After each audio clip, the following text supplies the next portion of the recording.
నవీన్ అన్న గురించి కూడా మొన్న నామినేషన్ ర్యాలీ చేస్తే కొంతమంది రౌడీ షీటర్లు అందరూ ఒక ధర ఏర్పడ్డారు, అంతర్రాష్ట్రీయ ముఠా అంతా కూడా ఒక ధరకు వచ్చిందని చెప్పేసి మాట్లాడింది కూడా ఒక రౌడీ షీటరే. మళ్ళా ఆ రౌడీ షీటర్ నేను చెప్తున్నా, ఇక డైరెక్టే ఎమ్మెల్యే సుధీర్ రెడ్డి కూడా నేను చెప్తున్నా, ఎల్బీనగర్ ఎమ్మెల్యే సుధీర్ రెడ్డికి ప్రపంచంలో ఉన్న రౌడీ షీటర్లంతా కూడా నీ పక్కనే ఉంటారు. గంజాయి అమ్మటోడు ఉంటాడు నీ పక్కన, మందు అమ్మటోడు ఉంటాడు నీ పక్కన, మంది అవతల కొత్త కొత్త నడిపిస్తూ ఉంటాడు నీ పక్కన, అన్ని చేస్తూ నీ పక్కనే ఉన్నారు. నీ ఎంత పెద్ద రౌడీ షీటర్ నేను ఏడా చూడలే. నువ్వు రౌడీ షీటర్ కాబట్టి నిన్ను తీసుకొని బీఆర్ఎస్ పార్టీలో జాయిన్ చేసుకున్నారు. ఈ రోజు కూడా ఒక రౌడీ షీటర్ జాయిన్ చేసుకున్నారు బీఆర్ఎస్ పార్టీలో. ఆ పేరు సల్మాన్. సోషల్ వర్క్ మనం పరిచయం అయ్యి నోటికి ఏదొస్తుంది మాట్లాడుకుంటా. నా వాట్సాప్ లో ఒక ఫోటో ఉంది, అది కూడా అందరూ సర్క్యులేట్ చేస్తా.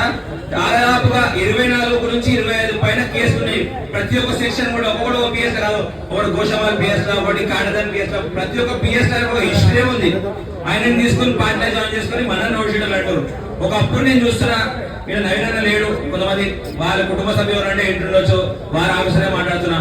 ఒకప్పుడు వీళ్ళని జెండా గారి ఇష్టోళ్ళు, ఆ ఒకప్పుడు జనతా గ్యారేజ్ సినిమా వీళ్ళని చూసి తీసిందని అనేటోళ్ళు. నిజమే ఇది. ఆ సినిమాలో వాళ్ళు చేసింది రౌడీజం అయితే ఈడ చేసి కూడా రౌడీజమే. ఈ రకంగా సహాయం చేసిన ముందు వీడు రౌడీ అని మాట్లాడుకుంటా రౌడీలందరినీ ఒకసారి వేసుకొని బీఆర్ఎస్ లా భారతీయ రౌడీ సమితిగా మీరు మారి మమ్మల్ని రౌడీ అనడం మాత్రం సమంజసం కాదు. నిజంగానే రౌడీజం చేయాలంటే కూడా కాంగ్రెస్ పార్టీ నంబర్ 1 ఉంటుంది. మరి నిజంగా సేవ చేయాలని కూడా నంబర్ 1 ఉంటాం కాబట్టి సేవ చేయాలని ముందుకు పోతున్నాం.